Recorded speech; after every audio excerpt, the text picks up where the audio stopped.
നമസ്കാരം മലയാളി വാർത്തയുടെ പ്രിയപ്പെട്ട പ്രേക്ഷകർക്ക് ഒരിക്കൽ കൂടി സ്വാഗതം. നമ്മൾ നോക്കാൻ പോകുന്നത് പശ്ചിമ ബംഗാളിലെയും തമിഴ്നാട്ടിലെയും അവസ്ഥ എന്താണെന്ന്. കേരളം മാത്രമല്ല ഇന്ന് ആകാംക്ഷയോടെ ഉറ്റുനോക്കുന്നത്. വോട്ടെണ്ണൽ നടക്കുന്നത് അസാമിലുണ്ട്, അതുപോലെ തന്നെ പശ്ചിമ ബംഗാളിലും തമിഴ്നാട്ടിലും ഒക്കെ ഈ ഒരു വോട്ടെണ്ണൽ നടക്കുകയാണ്. നമുക്ക് നോക്കാം പശ്ചിമ ബംഗാളിലെയും തമിഴ്നാട്ടിലെ അവസ്ഥ എന്താണെന്ന്. പശ്ചിമ ബംഗാളിൽ ബിജെപിയും തൃണമൂലും കനത്ത പോരാട്ടമാണ്. പശ്ചിമ ബംഗാളിൽ മമതാ ബാനർജിക്ക് ഇടർച്ച സംഭവിക്കുന്നു എന്ന ചോദ്യമാണ് നിലവിൽ ഉയരുന്നത്. അത്തരത്തിലുള്ള ഫലസൂചനയാണ് ഈ ഒരു മണിക്കൂറുകളൊക്കെ കിട്ടിക്കൊണ്ടിരിക്കുന്നത്. പശ്ചിമ ബംഗാളിൽ മമതാ ബാനർജി ഇടറുന്നു എന്ന് തന്നെ നമുക്ക് പറയേണ്ടിയിരിക്കുന്നു. ഒരു ഭരണമാറ്റക്കാറ്റാണോ പശ്ചിമ ബംഗാളിൽ വീശുന്നതെന്ന ചോദ്യം ഉയരുകയാണ്. മാത്രമല്ല തമിഴ്നാട്ടിലേക്ക് പോകുമ്പോൾ ടി.വി.കെ നമുക്കറിയാം ഇപ്പോൾ ഉയർന്ന പാർട്ടിയാണ് ടി.വി.കെ. വിജയുടെ നേതൃത്വത്തിൽ തമിഴക വെട്രിക്കടകം അത് മുന്നേറ്റം നടത്തുന്നു എന്ന വാർത്തയാണ് ഇപ്പോൾ പുറത്തു വരുന്നത്. വലിയ രീതിയിലുള്ള മുന്നേറ്റം ടി.വി.കെ നടത്തുന്നു.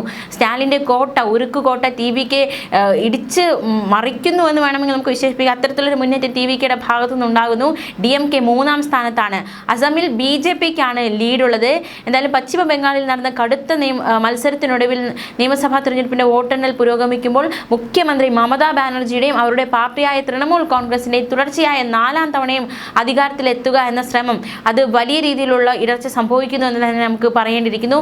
BJP കടുത്ത വെല്ലുവിളിയാണ് തൃണമൂൽ കോൺഗ്രസിന് നിലവിൽ പശ്ചിമ ബംഗാളിൽ ഉയർത്തിയിരിക്കുന്നത്. തുടർച്ചയായ തിരഞ്ഞെടുപ്പ് തിരിച്ചടികൾക്ക് ശേഷം CPIM നയിക്കുന്ന ഇടതു മുന്നണിയും കോൺഗ്രസും രംഗത്തുണ്ട് എന്നതും ഏറ്റവും ശ്രദ്ധേയമാണ്. ആദ്യ ഫലസൂചനകൾ പുറത്തു വരുമ്പോൾ BJPയും TMCയും ഒപ്പത്തിനൊപ്പമാണ്. തൃണമൂലും BJPയും തമ്മിലുള്ള ഇഞ്ചോടിഞ്ച് പോരാട്ടമാണ് നടക്കുന്നത്. നമുക്കറിയാം 3 തവണ പശ്ചിമ ബംഗാൾ ഇപ്പോൾ തൃണമൂൽ കോൺഗ്രസ് ആണ്. അപ്പോൾ അവരുടെ ഉരുക്കുകോട്ടയെ അത് മാറിയിരിക്കുന്നു. അവിടെ BJP ഇപ്പോൾ ഇടിച്ചു കയറുന്നു എന്ന് വേണം നമുക്ക് പറയാൻ. നേരിയ മുൻതൂക്കം BJPക്ക് ഉണ്ട്. ഭവാനിപൂരിൽ സുവേന്ദു അധികാരി ലീഡ് ചെയ്യുന്നുണ്ട്. ഇവിടെ എതിർ സ്ഥാനാർത്ഥി മുഖ്യമന്ത്രി മമതാ ബാനർജി അവർ പിന്നിലാണ് എന്ന വാർത്തയാണ് പുറത്തു വരുന്നത്. നമ്മുടെ കേരളത്തിലേക്ക് വന്ന ധർമ്മടത്ത് നമ്മുടെ മുഖ്യമന്ത്രിയും പിന്നിലാണ്. അപ്പോൾ പശ്ചിമ ബംഗാളിലെ മുഖ്യമന്ത്രിയും പിന്നിലാണ്. തമിഴ്നാട്ടിലേക്ക് പോയ അവിടുത്തെ മുഖ്യമന്ത്രിയും പിന്നിലാണ് എന്നാണ് നമുക്ക് മനസ്സിലാക്കാൻ സാധിക്കുന്നത്. എക്സിറ്റ് പോളുകൾ, അതായത് പശ്ചിമ ബംഗാളിലെ എക്സിറ്റ് പോളുകൾ BJPക്ക് മുൻതൂക്കം പ്രവചിച്ചിരുന്നു. അഖിലേന്ത്യാ തൃണമൂൽ കോൺഗ്രസിന് വൻ പരാജയമായിരുന്നു എക്സിറ്റ് പോളുകൾ പശ്ചിമ ബംഗാളിൽ പ്രവചിച്ചത്. ഈ അനിശ്ചിതത്വവും ഇഞ്ചോടിഞ്ച് പോരാട്ടത്തിന് അടിവരയിടുകയാണ്. ഏപ്രിൽ 29-നാണ് 2ാം ഘട്ട വോട്ടെടുപ്പ് നടന്നത്. അതുമായി ബന്ധപ്പെട്ട് നടന്ന സംഭവ വികാസങ്ങളൊക്കെ കഴിഞ്ഞ ദിവസങ്ങളൊക്കെ നമ്മൾ വാർത്തയിൽ കണ്ടതാണ്. വലിയ രീതിയിലുള്ള പ്രശ്നങ്ങൾ ഉണ്ടാകുന്നു, വ്യാപകമായ ക്രമക്കേടുകൾ നടന്നു എന്ന പരാതികൾ കിട്ടുന്നു. ഇതേ തുടർന്ന് കേന്ദ്ര തിരഞ്ഞെടുപ്പ് കമ്മീഷൻ നടപടികൾ സ്വീകരിക്കുന്ന സാഹചര്യമുണ്ടായി. ഏപ്രിൽ 29-ന് ഈ ബൂത്തുകളിൽ നടന്ന വോട്ടെടുപ്പ് അസാധുവാക്കിയതായും മെയ് 2 ശനിയാഴ്ച പുതിയ വോട്ടെടുപ്പ് നടത്തുമെന്നും കമ്മീഷൻ അറിയിച്ചിരുന്നു. തിരഞ്ഞെടുപ്പ് ഒബ്സർവർമാരുടെയും റിട്ടേണിംഗ് ഓഫീസർമാരുടെയും റിപ്പോർട്ടുകൾ പരിശോധിച്ച ശേഷമായിരുന്നു തീരുമാനമെടുത്തത്. പുതിയ വോട്ടെടുപ്പിനെ കുറിച്ച് സ്ഥാനാർത്ഥികളെ രേഖാമൂലം അറിയിക്കാനും വോട്ടർമാർക്കിടയിൽ കൃത്യമായ പ്രചാരണം നൽകാനും കമ്മീഷൻ നിർദ്ദേശം നൽകിയതാണ്. സൗത്ത് 24 പർഗാനാസ് ജില്ലാ തെരഞ്ഞെടുപ്പ് ഓഫീസർ വോട്ടെടുപ്പിന്റെ ക്രമീകരണങ്ങൾ പൂർത്തിയാക്കിയിരുന്നു. മാത്രമല്ല മഗ്രാഹത്ത് പശ്ചിമിലെ 11 ബൂത്തുകളിലും ഡയമണ്ട് ഹാർബറിലെ 4 ബൂത്തുകളിലുമാണ് ശനിയാഴ്ച വോട്ടെടുപ്പ് നടന്നത്. രാവിലെ 7 മണിക്ക് ആരംഭിച്ച് വൈകുന്നേരം 6 മണിക്കാണ് വോട്ടെടുപ്പ് അവസാനിച്ചത്.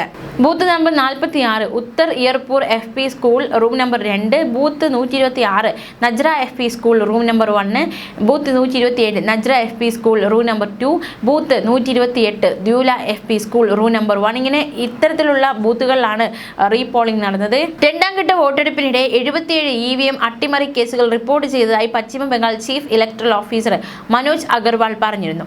ഡയമണ്ട് ഹാർബർ മണ്ഡലത്തിലെ ഫാൽത്ത ഉൾപ്പെടെയുള്ള സ്ഥലങ്ങളിൽ BJPയുടെ താമര ചിഹ്നത്തിന് മുകളിൽ ടേപ്പ് ഒട്ടിച്ച് വോട്ട് ചെയ്യുന്നത് തടഞ്ഞതായി BJP ആരോപിച്ചിരുന്നു. തൃണമൂൽ കോൺഗ്രസ് വോട്ടർമാരെ തടയുകയാണെന്ന ആരോപണം BJPയുടെ ഭാഗത്തു നിന്നുണ്ടായി. വോട്ട് അട്ടിമറിയുമായി ബന്ധപ്പെട്ട 23 പരാതികളിൽ പ്രാഥമികമായി സത്യമുണ്ടെന്ന് തിരഞ്ഞെടുപ്പ് കമ്മീഷൻ കണ്ടെത്തുകയും ചെയ്തു. തിരഞ്ഞെടുപ്പ് ക്രമക്കേടുകൾക്കെതിരെ കർശന നടപടി സ്വീകരിക്കുമെന്നും കുറ്റക്കാർക്ക് കഠിന ശിക്ഷ നൽകുമെന്നും CEO മുന്നറിയിപ്പ് നൽകിയിരുന്നു. 2ാം ഘട്ട വോട്ടെടുപ്പിനിടെ ഹുഗ്ലിയിലും ബാലിയിലുമൊക്കെ വലിയ രീതിയിലുള്ള സംഘർഷങ്ങളുണ്ടായി.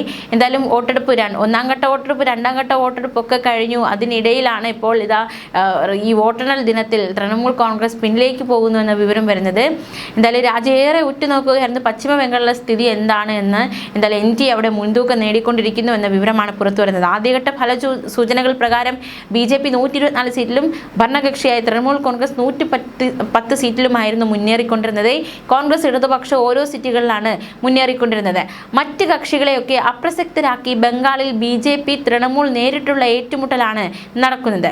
293 സീറ്റുകളുള്ള ബംഗാൾ നിയമസഭയിൽ കേവല ഭൂരിപക്ഷത്തിന് 147 സീറ്റുകളാണ് വേണ്ടത്. നിലവിൽ 245 സീറ്റുകളിൽ വോട്ടെണ്ണൽ പുരോഗമിക്കുകയാണ്.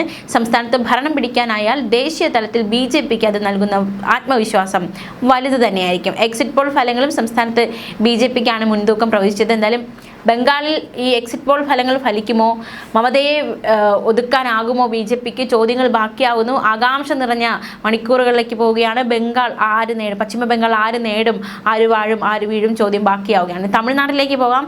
തമിഴ്നാട്ടിൽ വോട്ടെണ്ണൽ പുരോഗമിക്കുമ്പോൾ TVK മുന്നിലാണ്. കൊളത്തൂരിൽ MK സ്റ്റാലിൻ പിന്നിലാണ്. ഉദയനിധി സ്റ്റാലിനും പിന്നിലാണ്. EVM എണ്ണി തുടങ്ങിയപ്പോൾ 700 വോട്ടിനായിരുന്നു സ്റ്റാലിൻ പിന്നിലായത്. DMK കോട്ടയായ ചെന്നൈ ജില്ലയിൽ TVKയുടെ തരംഗം ആഞ്ഞു വീശുകയാണ്. തിരുച്ചി ഈസ്റ്റിൽ വിജയിക്കാണ് ലീഡ്. 1600 വോട്ടിലാണ് ലീഡ്. തമിഴ്നാട്ടിൽ ഞെട്ടിക്കുന്ന മുന്നേറ്റമാണ് TVK നടത്തുന്നത്.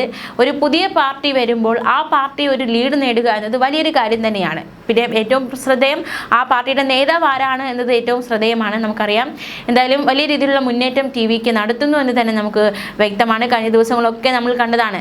വിജയ് ഈ പ്രചാര പരിപാടികളുമായിട്ട് എവിടെയെങ്കിലും എത്തുമ്പോൾ ജനക്കൂട്ടം അദ്ദേഹത്തെ വളയുന്നു.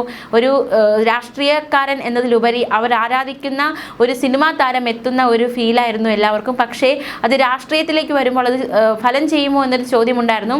എന്തായാലും TVKയുടെ മുന്നേറ്റത്തിൽ നമുക്ക് മനസ്സിലാക്കാൻ സാധിക്കുന്നത് രാഷ്ട്രീയത്തിലും അത് വിജയ്ക്ക് ഫലം ചെയ്യുന്നു എന്ന് തന്നെ നമുക്ക് മനസ്സിലാക്കേണ്ടിയിരിക്കുന്നു.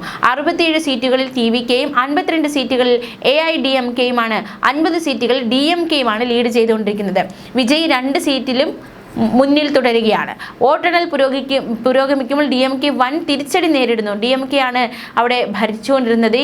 ഭരണകക്ഷികൾക്ക് വലിയ രീതിയിലുള്ള തിരിച്ചടി ഉണ്ടാകുന്നു. 3ാം സ്ഥാനത്താണ് DMK എന്നതാണ് ഏറ്റവും ശ്രദ്ധേയം. ആദ്യ മണിക്കൂറുകളൊക്കെ ഭരണ തുടർച്ച ഉണ്ടാകുമെന്ന സൂചന വന്നതാണ്. പക്ഷേ TVK മുന്നേറുകയാണ്, അടിച്ചു കയറി വരികയാണ്. അപ്പോൾ എങ്ങനെയാണ് ഇനി ആ ഒരു കാര്യം, തമിഴ്നാടും ബംഗാളും ഒക്കെ ആര് നേടുമെന്ന ചോദ്യമാണ് നിലവിൽ ഉയരുന്നത്. എന്തായാലും ദളപതി വിജയ് തൻ്റെ രാഷ്ട്രീയ പാർട്ടിയായ തമിഴക വെട്രക്കഴകം വഴി തമിഴ്നാട് രാഷ്ട്രീയത്തിലെ നിർണായക ശക്തിയാകുമോ എന്ന ചോദ്യവും കൂടി ഉയരുന്നുണ്ട്. മുഖ്യമന്ത്രിയാകുമോ, തമിഴ്നാടിൻ്റെ മുഖ്യമന്ത്രിയായി വിജയ് മാറുമോ എന്ന ചോദ്യവും ഉയരുന്നുണ്ട്. എന്തായാലും വളരെ ആകാംക്ഷ നിറഞ്ഞ് നിൽക്കുകയാണ്. അസമിലാകട്ടെ BJP ആണ് മുന്നിൽ നിൽക്കുന്നത്. അപ്പോൾ കേരളം, അതുപോലെ തന്നെ പശ്ചിമ ബംഗാൾ, തമിഴ്നാട്, അസം ഇവിടങ്ങളിലെല്ലാം വോട്ടെണ്ണൽ പുരോഗമിക്കുന്നു. വലിയ രീതിയിലുള്ള മുന്നേറ്റമാണ്.